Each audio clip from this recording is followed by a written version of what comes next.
Soy camagüeyano. Si no eres cubano, dame 30 segunditos para explicarte por qué en esa frase, en mi país, viene cargada con actitud. En Cuba existe una especie de competencia regional sobre quién habla mejor. Y es tan real que casi cada cubano tiene una opinión ya formada sin que nadie le haya preguntado nunca. Camagüey está justo en el centro de esa discusión. Se dice, y hay camagüeyanos que lo defenderían a capa y espada, en cualquier mesa, en cualquier fiesta, jugando al dominó incluso, que en Camagüey se habla el mejor español de Cuba. Más pausado, más claro, menos comido, menos acelerado que el habanero y menos marcado que el oriental. Y hay un dato curioso que además le da peso a ese orgullo camagüeyano. Durante décadas, Camagüey fue conocida dentro de la radio y la televisión cubana como una especie de cantera de locutores. De ahí salían voces que terminaban narrando en La Habana, en la Radio Nacional, precisamente porque esa forma de hablar se consideraba como más neutra, más fácil de entender en toda la isla. Y aunque creo que en eso hay algo de verdad, también creo que hay bastante orgullo regional disfrazado de lingüística. Me estoy tirando yo mismo. Pero lo que sí sé con certeza es que esa discusión de quién habla mejor, de qué región tiene el español más puro, más correcto, más elegante, no es una cosa exclusiva de Cuba ni de los camagüeyanos. Ocurre en cada país hispanohablante, en cada región que se cree, aunque sea un poquito superior a la del lado. Hoy vamos a abrir esa puerta, ese mito, lo vamos a abrir de par en par, con datos, con ejemplos y con algo de autocrítica de mi parte. Bienvenido a Voz y Palabra. Soy camagüeyano, soy Froilán y te advierto, este episodio puede incomodar a algunos, pero lo voy a decir con respeto y con evidencia. Comenzamos. Primero, hay que entender por qué pasa esto. Porque no solo es un tema cubano, ni siquiera un tema solo de la hispanidad.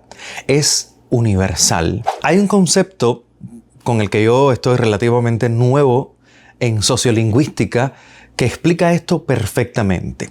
Se llama el estándar lingüístico subjetivo. Básicamente esto dice que cada comunidad de hablantes tiende a percibir su propia forma de hablar como la neutral, como la forma normal, como el punto cero desde el cual todos los demás se desvían. Y esto no nace de una arrogancia consciente, no, para nada. Nace de cómo funciona nuevamente tu cerebro con el lenguaje. La variedad del español que aprendiste de niño es la que tu cerebro registró como normal.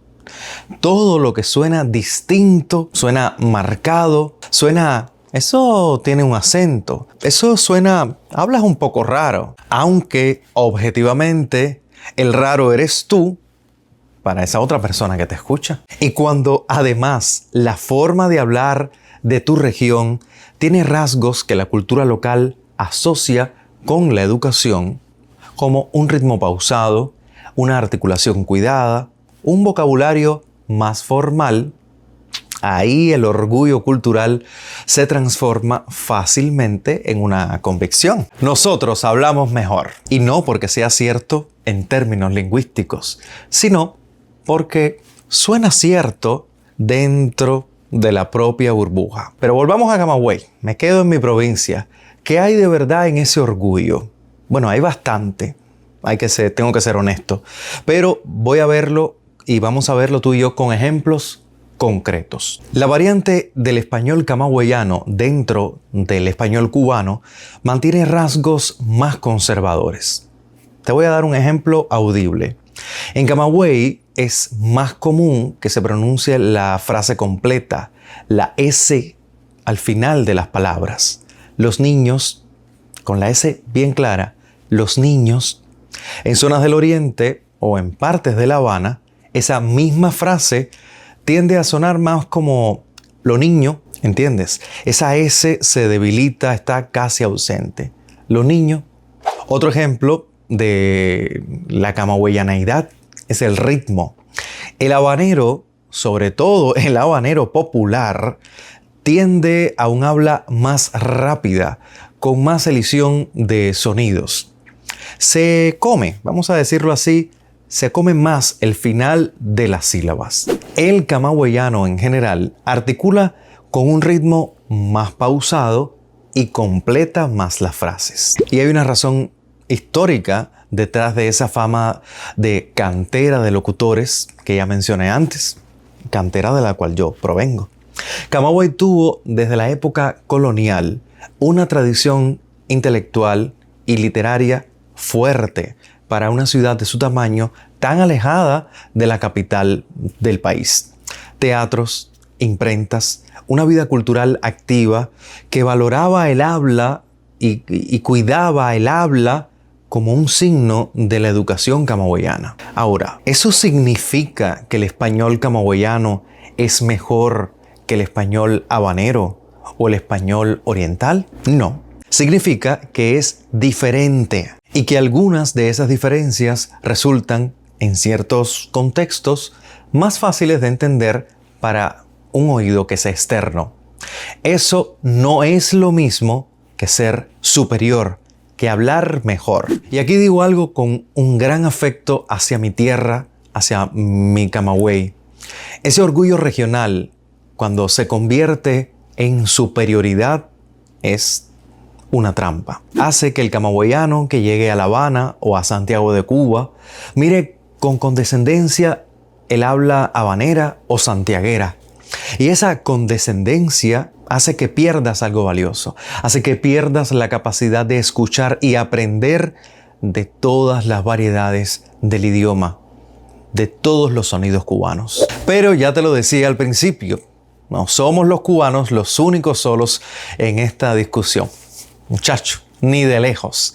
Voy a dar la vuelta al continente. Con estos señoritos he tenido alguna que otra discusión sobre este mismo tema aquí en Nueva York. Colombia. Hay una convicción muy extendida, incluso fuera de Colombia, de que el español bogotano, el rolo, es de los más claros y neutros de todo el mundo hispanohablante.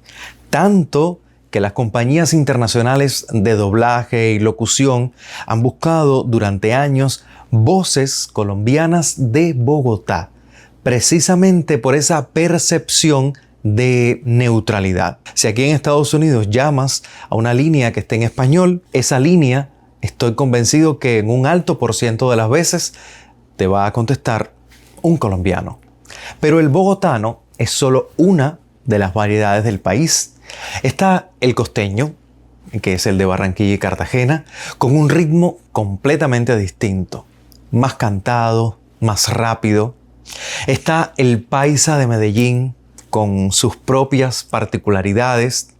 Y los bogotanos, muchas veces, miran esas variedades con la misma condescendencia que el camagüeyano mira al habanero o mira al de las tunas. Pero esto también pasa en España.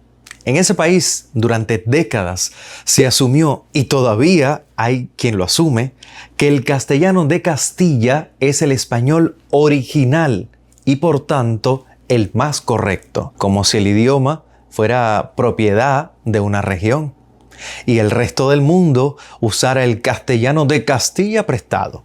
La Real Academia Española misma ha tenido que corregir esa narrativa en las últimas décadas, reconociendo explícitamente que no existe una variedad matriz superior a las demás. En México no te salvas. Ahí también. El español del altiplano central, el que se habla en la Ciudad de México y los alrededores, se valora internamente como más neutro y articulado. Y es, de hecho, la variedad que más se ha usado históricamente en doblaje para toda Latinoamérica. Todas las películas, series que hemos visto en español latinoamericano es de ahí. Pero el norte mexicano, el sureste, las costas, tienen variedades completamente distintas y no menos legítimas. Simplemente tuvieron menos exposición mediática y son admirables, hermosas. Argentina. En Argentina, el porteño de Buenos Aires domina como la percepción internacional de cómo habla un argentino. Por el tango, por el cine, por la música. Pero Argentina tiene variedades del norte, de Córdoba, de la Patagonia, que muchos porteños apenas reconocen como español argentino real. Y lo es. Como ves, el patrón se repite en todos lados. La capital o la región con más poder mediático y económico termina convenciendo a todos, incluso a sí misma, de que su forma de hablar es la versión correcta del idioma de cada país. Aquí es donde la lingüística moderna tiene algo muy claro que decir. No existe ninguna variedad del español que sea objetivamente superior a otra. Ninguna. Ni la camagüeyana, ni la bogotana, ni la castellana, ni la madrileña, ni ninguna otra. Esto no es una opinión mía ni de este canal. Es el consenso dentro de la lingüística desde hace ya más de medio siglo. Lo que sí existe son variedades con diferente prestigio social. Y el prestigio no nace de la calidad lingüística, nace de quien habla así, de qué poder económico y cultural tiene esa región, de cómo se preservó esa forma de hablar en los medios y también en la educación durante muchas generaciones. El español que se considera correcto en un país dado tiende a ser el de la clase media urbana educada de las capitales. No porque tenga mejor gramática, objetivamente, no, sino porque es el que tiene más poder social. El que se escucha en los noticieros, el que se enseña en las escuelas, el que se asocia con el éxito. Aquí volvemos a caer en la sociología del lenguaje. De ello tengo que hacer un episodio próximo. No es lingüística pura, no se pueden confundir estas dos, porque es exactamente el error que cometemos cuando decimos en mi región se habla mejor. No es así. Ahora, hay dos conceptos que vale bien la pena separar aquí, porque todo no es malo. Y además, estos conceptos se confunden todo el tiempo. Hablar correcto significa respetar las normas gramaticales compartidas del español, las que cualquier hablante culto de cualquier región conoce y aplica. No decir haiga en vez de haya. No mezclar tiempos verbales sin sentido. No confundir registros donde no corresponde. Hablar culto significa tener un dominio rico y además flexible del idioma, vocabulario amplio, capacidad de adaptarse a distintos contextos, control del registro formal e informal. Un camagüeyano puede hablar correcto y culto. Un habanero, un tunero, un santiaguero también. Un bogotano, un dominicano, un porteño, un madrileño. También el acento, la musicalidad, el ritmo, las particularidades fonéticas de cada región no determinan ni lo correcto ni lo culto. Es simplemente el color de la voz de ese lugar y ningún color es superior a otro. Entonces, si el acento, mi amigo, no determina la calidad del habla, ¿qué sí determina si alguien habla bien? 3 cosas y solo 3, y ninguna depende de dónde naciste. La primera es la corrección gramatical.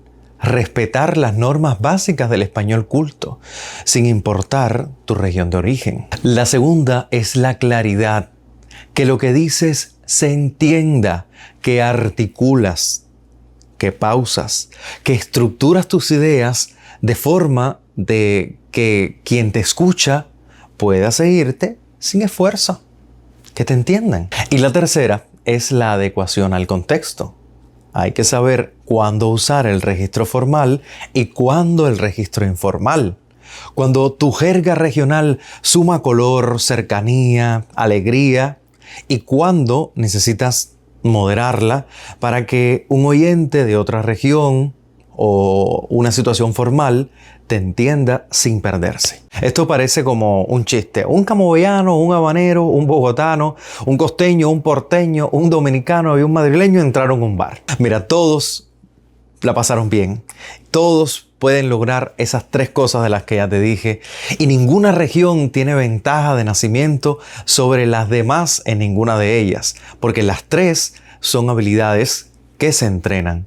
No son una herencia genética ni geográfica. Sigo siendo camagüeyano, orgulloso de mi tierra, y sigo creyendo que hay algo en el ritmo del habla de mi patria, de mi tierra, que me parece hermoso, más pausado, más medido, con cierto orgullo, pero tranquilo en la articulación. Pero también sé que ese orgullo, si se convierte en superioridad, cierra los oídos. Y un comunicador con los oídos cerrados no puede aprender de la riqueza enorme que tiene el español en todas sus formas. El mejor español no es el de Camagüey, tampoco lo es el de Bogotá, ni el de Castilla, ni mucho menos el de Buenos Aires. El mejor español es el que se habla con claridad, con respeto, con conocimiento de lo que se dice y con la conciencia de que hay más de 400 millones de hablantes nativos de esta lengua en todo el mundo. Y que todos esos acentos merecen ser escuchados, incluyendo el tuyo. Sí, el tuyo. Sí, el que estás escuchando ahora mismo en tu cabeza mientras me ves. Y esto es todo por hoy en Voz y Palabra. Si te sirvió, compártelo. Hay alguien que conoces que también necesita escucharlo. Nos vemos en el próximo episodio. Yo soy Froilán y recuerda, no basta con hablar, hay que hablar bien.